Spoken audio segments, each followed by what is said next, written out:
Friends, നമ്മൾ ഈ വീഡിയോയിൽ പറയുന്നത് ഇന്ത്യൻ കോൺസ്റ്റിറ്റ്യൂഷൻ എന്ന ടോപ്പിക്കിലുള്ള പ്രീവിയസ് ഇയർ ഡിഗ്രി ലെവൽ ക്വസ്റ്റ്യൻസും അനുബന്ധ വിവരങ്ങളാണ് നമ്മൾ ചർച്ച ചെയ്യാൻ പോകുന്നത്. അപ്പോൾ അത് വലിയൊരു ടോപ്പിക് ആയതുകൊണ്ട് തന്നെ പാർട്ടായിട്ട് നമുക്ക് ചെയ്യാം. നമുക്ക് സ്റ്റാർട്ട് ചെയ്യാം. Constituent assembly. അപ്പോൾ ഒരു ഫസ്റ്റത്തെ ക്വസ്റ്റ്യനാണ്, പുതിയ ഭരണഘടന ഉണ്ടാക്കുന്നതിന് വേണ്ടി എന്നാണ് കോൺസ്റ്റിറ്റ്യൂവൻ്റ് അസംബ്ലിയുടെ പ്രഥമ യോഗം ചേർന്നത്? അപ്പോൾ 1946 ഡിസംബർ 1 പ്രഥമ യോഗം പുതിയ ഭരണഘടന ഉണ്ടാക്കുന്നതിന് വേണ്ടി കോൺസ്റ്റിറ്റ്യൂവൻ്റ് അസംബ്ലിയുടെ പ്രഥമ യോഗം ചേർന്നത് 1946 ഡിസംബർ 9. അടുത്ത പോയിന്റ്സ് ആണ്. ഭരണഘടനാ നിർമ്മാണ സഭയുടെ പ്രഥമ സമ്മേളനം നടന്നത് 1946 ഡിസംബർ 9 തിങ്കളാഴ്ച 11 മണിക്കാണ്. ഭരണഘടനാ നിർമ്മാണ സഭകളുടെ പ്രഥമ സമ്മേളനത്തിൽ പങ്കെടുത്തവരുടെ ആകെ എണ്ണം 207 ആളുകളാണ് പ്രഥമ സമ്മേളനത്തിൽ പങ്കെടുത്തത്. അതിൽ വനിതകളുടെ എണ്ണം 9. അടുത്ത പോയിന്റ്, ഭരണഘടനാ നിർമ്മാണ സഭയുടെ പ്രഥമ സമ്മേളനത്തിൻ്റെ വേദി പാർലമെൻറ്റിൻ്റെ സെൻട്രൽ ഹാളിലാണ്. ഭരണഘടനാ നിർമ്മാണ സഭയുടെ പ്രഥമ സമ്മേളനത്തിൻ്റെ വേദി വെച്ചിരുന്നത്. അടുത്ത പോയിന്റ്, ഭരണഘടനാ നിർമ്മാണ സഭയുടെ പ്രഥമ സമ്മേളനം അവസാനിച്ചത് ഡിസംബർ 23. സ്റ്റാർട്ട് ചെയ്തത് ഡിസംബർ 9 അവസാനിച്ചത് 1946 ഡിസംബർ 23. അടുത്ത പോയിന്റ്, ഇന്ത്യൻ ഭരണഘടന തയ്യാറാക്കിയത് ഭരണഘടനാ നിർമ്മാണ സഭയാണ്.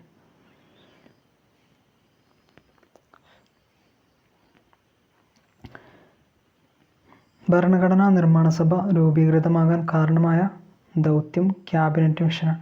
അപ്പോൾ ക്യാബിനറ്റ് മിഷൻ കാരണമാണ് ഭരണഘടനാ നിർമ്മാണ സഭ രൂപീകൃതമാകാൻ കാരണമായത്. അടുത്തത്, ഭരണഘടനാ നിർമ്മാണ സഭ രൂപീകൃതമായത് 1946 നവംബറിലാണ്. തിരഞ്ഞെടുക്കപ്പെട്ട അംഗങ്ങളും നാമനിർദ്ദേശം ചെയ്യപ്പെട്ട അംഗങ്ങളും അടങ്ങുന്നതായിരുന്നു ഇന്ത്യയുടെ ഭരണഘടനാ നിർമ്മാണ സഭ. ഭരണഘടനാ നിർമ്മാണ സഭയിൽ 389 അംഗങ്ങളാണ് ഉണ്ടായിരുന്നത്.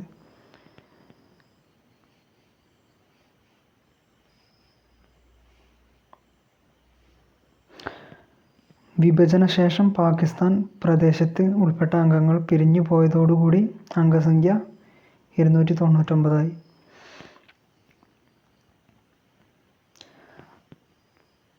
ഭരണഘടനാ നിർമ്മാണ സഭയിൽ നാട്ടുരാജ്യങ്ങളിൽ നിന്നുള്ള അംഗങ്ങളുടെ എണ്ണം 93.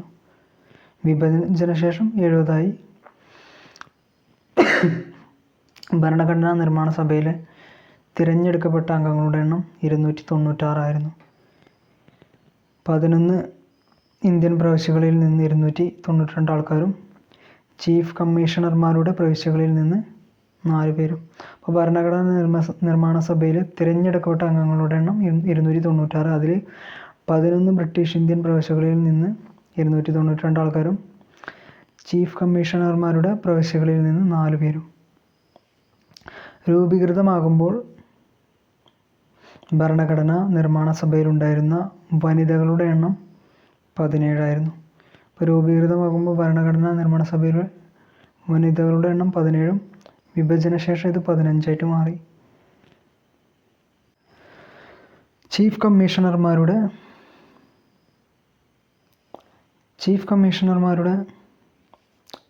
പ്രവിശ്യകളിൽ നിന്ന് ഭരണഘടനാ നിർമ്മാണ സഭയിൽ അംഗങ്ങളായവരാണ്.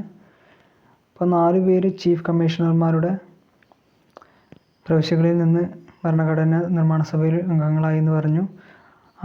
ഇവരാണ് ദേശബന്ധു ഗുപ്ത ഡൽഹിയിൽ നിന്ന്, മുകുന്ദ് ബിഹാരിലാൽ അജ്മീർ മേർവാരയിൽ നിന്ന്, മുകുന്ദ് ബിഹാരിലാൽ ഭാർഗവ, CM പൂനാച്ച കൂർഗിൽ നിന്ന്, ഖാൻ അബ്ദുസ് സമദ് ഖാൻ ബലൂചിസ്ഥാനിൽ. അടുത്ത പോയിന്റ്,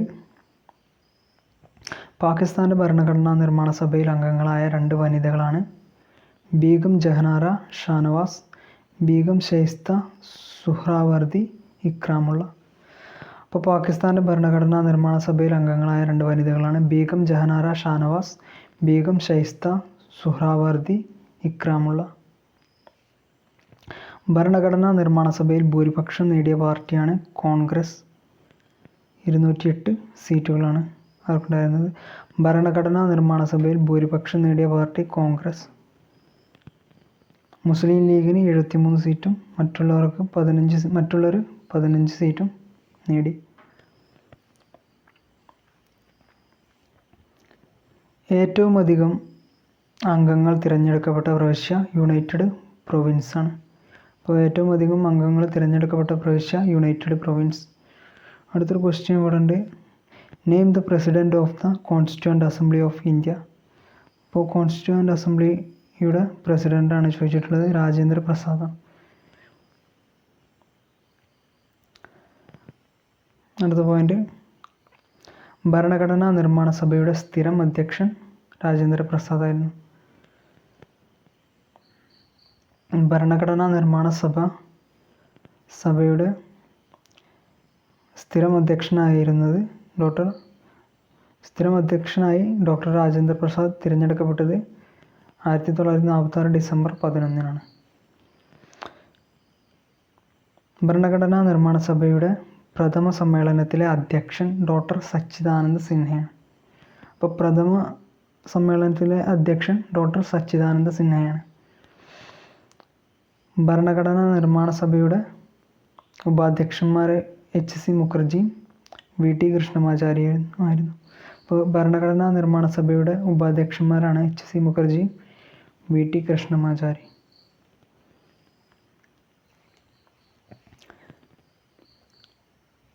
ഭരണഘടനാ നിർമ്മാണ സഭയുടെ സെക്രട്ടറിയാണ് HVR അയ്യങ്കാർ. ഭരണഘടനാ നിർമ്മാണ സഭയുടെ സെക്രട്ടറി HVR അയ്യങ്കാർ. ഭരണഘടനാ നിർമ്മാണ സഭയെ ആദ്യമായി അഭിസംബോധന ചെയ്തത് JB കൃപലാനിയാണ്. ഭരണഘടനാ നിർമ്മാണ സഭയെ ആദ്യമായി അഭിസംബോധന ചെയ്തത് JB കൃപലാനി. ഭരണഘടനാ നിർമ്മാണ സഭയിലെ ഭരണഘടനാ ചീഫ് ഡ്രാഫ്റ്റ്സ്മാൻ SN മുഖർജിയാണ്. ഭരണഘടനാ നിർമ്മാണ സഭയിലെ ഭരണഘടനാ chief draughtsman SN മുഖർജിയായിരുന്നു.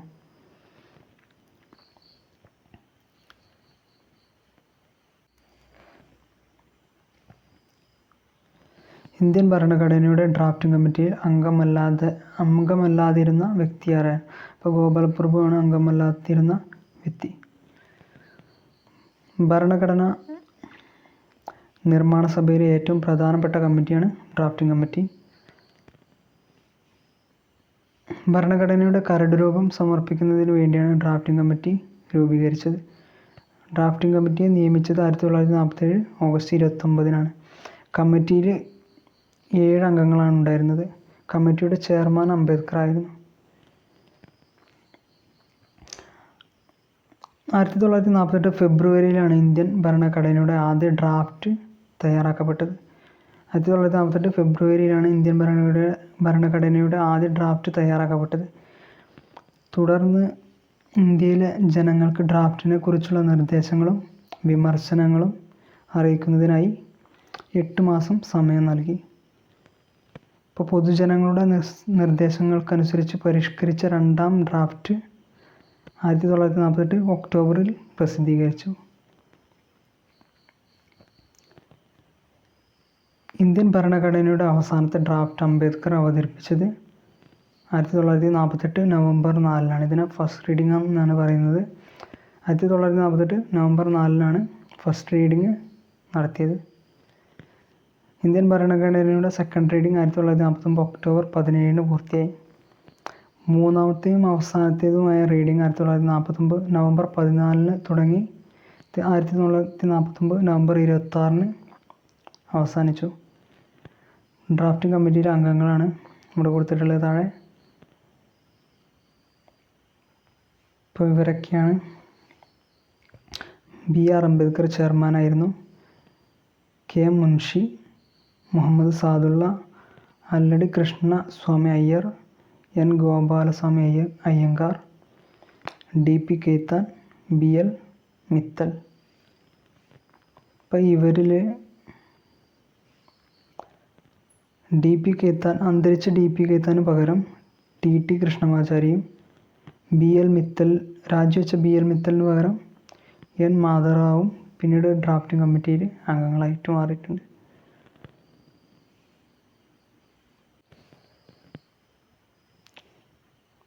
Drafting committee എന്ന് വിശേഷിപ്പിച്ചത് നസറുദ്ദീൻ അഹമ്മദാണ്. അടുത്തൊരു question, constitution of India was adopted by constituent assembly on 1949 November 26. അപ്പോൾ കോൺസ്റ്റിറ്റ്യൂഷൻറ്റ് അസംബ്ലി അഡോപ്റ്റ് ചെയ്ത് 1949 നവംബർ 26. ഭരണഘടനാ നിർമ്മാണ സഭ ഇന്ത്യയുടെ നിയമനിർമ്മാണ സഭയായി മാറിയത് 1947 ഓഗസ്റ്റ് 14 അർദ്ധരാത്രിക്കാണ്. അപ്പോൾ ഭരണഘടനാ നിർമ്മാണ സഭയാണ് ഇന്ത്യയുടെ നിയമനിർമ്മാണ സഭയായിട്ട് മാറിയത്. അത് 1947 ഓഗസ്റ്റ് 14 അർദ്ധരാത്രിക്കാണ്. അടുത്ത പോയിന്റ്, ഒരു നിയമനിർമ്മാണ സഭയെന്ന നിലയ്ക്ക് ഭരണഘടനാ നിർമ്മാണ സഭ ആദ്യമായി സമ്മേളിച്ചത് 1947 നവംബർ 17. അതായത് ഭരണഘടനാ നിർമ്മാണ സഭ നിയമനിർമ്മാണ സഭ എന്ന നിലയിൽ ആദ്യമായി സമ്മേളിച്ചത് 1947 നവംബർ 17. ഈ സമ്മേളനത്തിൽ വെച്ച് GV മവലങ്കാറിനെ സ്പീക്കറായിട്ട് തിരഞ്ഞെടുത്തു. അപ്പോൾ നമ്മുടെ ആദ്യത്തെ സ്പീക്കർ എന്ന് പറയുന്നത് GV മവലങ്കാറാണ്. മവലങ്കാറിനെ സ്പീക്കറാക്കി തിരഞ്ഞെടുത്തത് 1947 നവംബർ 17. ഭരണഘടനാ നിർമ്മാണ സഭയുടെ അവസാന സമ്മേളനം നടന്നത് 1950 ജനുവരി 24. ഭരണഘടനാ നിർമ്മാണ സഭയുടെ അവസാന സമ്മേളനം നടന്നത് 1950 ജനുവരി 24. ഭരണഘടനാ നിർമ്മാണ സഭയിലെ അംഗങ്ങൾ ഭരണഘടനയിൽ ഒപ്പുവെച്ചത് 1950 ജനുവരി 24. ഭരണഘടനയിൽ ഒപ്പുവെച്ച അംഗങ്ങളുടെ എണ്ണം 284 പേരാണ്.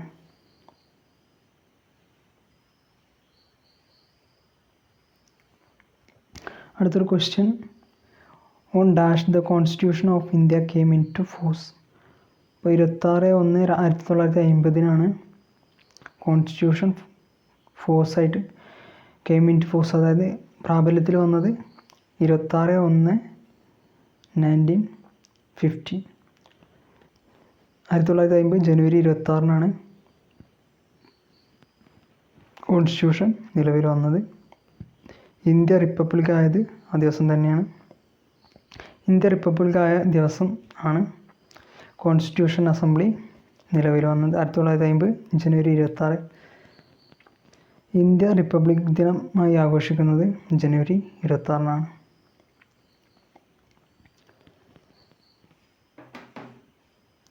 ദേശീയ നിയമദിനമായി ആഘോഷിക്കുന്നത് നവംബർ 26.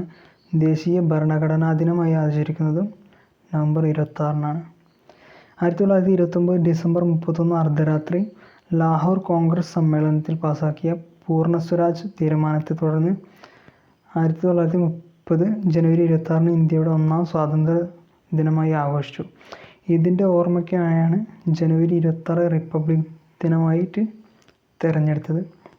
അപ്പോൾ 1929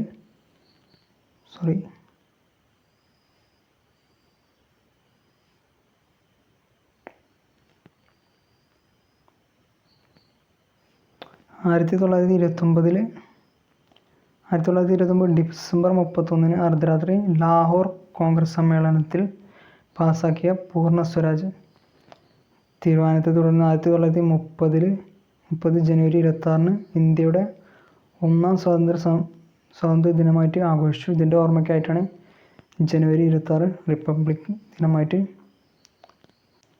തിരഞ്ഞെടുത്തത്.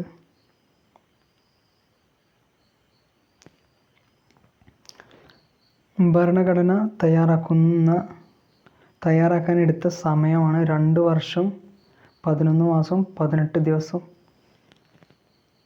അപ്പോൾ ഭരണഘടന തയ്യാറാക്കാനെടുത്ത സമയം 2 വർഷം 11 മാസം 18 ദിവസം. ഇന്ത്യൻ ഭരണഘടനാ നിർമ്മാണത്തിന് ചെലവായ തുക 64 ലക്ഷമാണ്.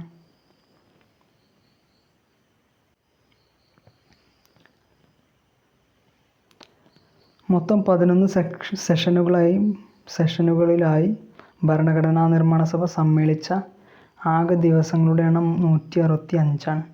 അതിൽ 114 ദിവസം ഭരണഘടനയുടെ ഡ്രാഫ്റ്റ് തയ്യാറാക്കാനായിട്ട് വിനിയോഗിച്ചു.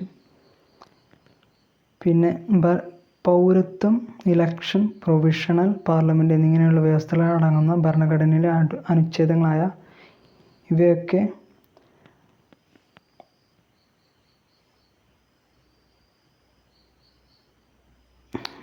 ഇവയൊക്കെ 1949 നവംബർ 26 തന്നെ നിലവിൽ വന്നിട്ടുണ്ട്. അപ്പോൾ അനുച്ഛേദങ്ങളാണ് 5, 6, 7, 8, 9, 60, 324, 366, 367, 379, 380, 388, 391, 392, 393, 394. ഇവയൊക്കെ 1949 നവംബർ 26 തന്നെ നിലവിൽ വന്നിട്ടുണ്ട്. ഇവ അടങ്ങുന്ന ഭാഗം പൗരത്വം, ഇലക്ഷൻ, പ്രൊവിഷണൽ പാർലമെൻറ്റ് എന്നിങ്ങനെയുള്ള വ്യവസ്ഥയുടെ ആർട്ടിക്കിൾസാണ് ഇതൊക്കെ. അടുത്ത പോയിന്റ്, മറ്റു വ്യവസ്ഥകൾ അടങ്ങുന്ന അനുച്ഛേദങ്ങൾ 1950 ജനുവരി 26 നിലവിൽ വന്നത്. ഇപ്പോൾ 1949 നവംബർ 26 തന്നെ ഇവ വന്നിട്ടുണ്ട്.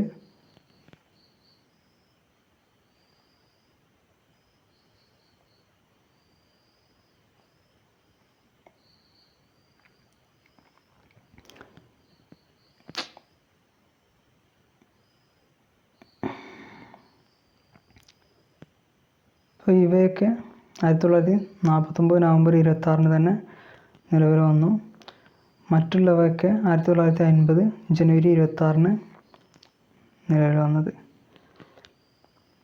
ഭരണഘടന നിലവിൽ വന്ന സമയത്ത് ഉണ്ടായിരുന്നത് 395 ആർട്ടിക്കിൾസും 8 പട്ടികകളും 22 ഭാഗങ്ങളും. 395 അനുച്ഛേദങ്ങൾ, 8 പട്ടികകൾ, 22 ഭാഗങ്ങൾ. ഇപ്പം നിലവിലുള്ളത് 470ഓളം അനുച്ഛേദങ്ങളും 12 പട്ടികകളും 25 ഭാഗങ്ങളുമാണ് ഭരണഘടനയിൽ ഇപ്പോഴുള്ളത്. 170ഓളം അനുച്ഛേദങ്ങൾ, 12 പട്ടികകൾ, 25 ഭാഗങ്ങൾ. അടുത്തൊരു ക്വസ്റ്റ്യനാണ്, ഭരണഘടനാ നിർമ്മാണ സഭയുടെ ഉപദേഷ്ടാവായി പ്രവർത്തിച്ചത് ആര്? ഇപ്പോൾ BN റാവു ആണ് ഭരണഘടനാ നിർമ്മാണ സഭയുടെ ഉപദേഷ്ടാവായിട്ട് പ്രവർത്തിച്ചത്. ഭരണഘടനയുടെ നകൽ, അതായത് ഡ്രാഫ്റ്റ് തയ്യാറാക്കിയത് BN റാവു തന്നെയാണ്. ഭരണഘടനയുടെ നകൽ ഡ്രാഫ്റ്റ് തയ്യാറാക്കിയത് BN റാവു ആണ്.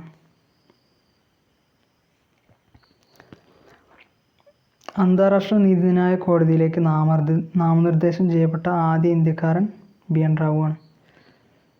മ്യാൻമാറിൻ്റെ ഭരണഘടനാ നിർമ്മാണ സഭയുടെ ഉപദേഷ്ടാവായിരുന്ന അല്ലെങ്കിൽ ഉപദേശകനായിരുന്ന ഇന്ത്യക്കാരനും BN റാവു ആണ്. ഭരണഘടനയുടെ കവർ പേജ്, ലേ ഔട്ട് എന്നിവ തയ്യാറാക്കിയത് നന്ദലാൽ ബോസാണ്.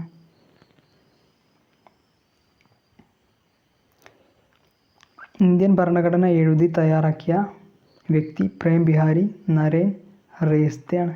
അപ്പോൾ ഇന്ത്യൻ ഭരണഘടന എഴുതി തയ്യാറാക്കിയ വ്യക്തി Prem Bihari Naren Raizada.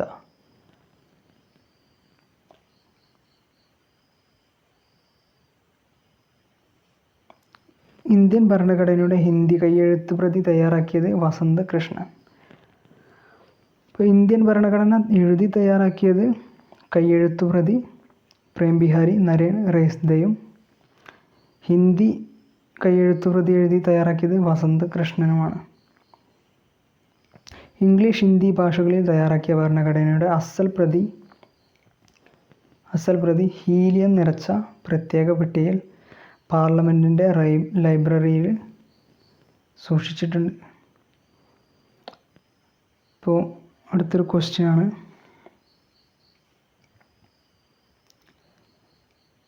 Who among the following person is known as modern Manu? ഇപ്പോൾ ഡോക്ടർ അംബേദ്കറാണ് മോഡേൺ മനു എന്നറിയപ്പെടുന്നത്. ഇന്ത്യയിലെ ആദ്യ നിയമദാതാവാണ് മനു. ലോകത്തിലെ ആദ്യ നിയമദാതാവ് ഹമ്മുറാബി. ലോകത്തിലെ ആദ്യ ലിഖിത നിയമസംഹിത ഹമ്മുറാബി കോഡാണ്. ലോകത്തിലെ ആദ്യ നിയമദാതാവ് ഹമ്മുറാബിയും ലോകത്തിലെ ആദ്യ ലിഖിത നിയമസംഹിത ഹമ്മുറാബി കോഡാണ്. കണ്ണിന് കണ്ണ് പല്ലിന് പല്ല് എന്ന ശിക്ഷാരീതി ഏതുമായി ബന്ധപ്പെട്ടിരിക്കുന്നു? അപ്പോൾ ഹമ്മുറാബി കോഡുമായി ബന്ധപ്പെട്ടിരിക്കുന്നതാണ് കണ്ണിന് കണ്ണ് പല്ലിന് പല്ല് എന്ന ശിക്ഷാരീതി. അടുത്തൊരു ക്വസ്റ്റ്യനാണ്, ഇന്ത്യയുടെ ഭരണഘടനാ ശില്പി അംബേദ്കറാണ്. അപ്പോൾ അടുത്ത ടോപ്പിക്ക് വരുന്നത് BR അംബേദ്കർ എന്നാണ്. അത് നമുക്ക് അടുത്തൊരു വീഡിയോ ആയിട്ട് ചെയ്യാം.